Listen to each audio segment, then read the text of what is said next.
В казан добавлю масло. На дно выложу морковку, лук, соль, черный перец, душистый перец. Выкладываю говядину. Костю тоже отправляю туда. Соль, черный перец, чеснок, лук. Добавляю картошку.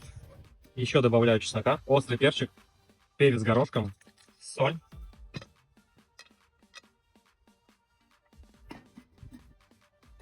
Час 20 он у меня стоял. Обязательно впускаю весь пар изнутри.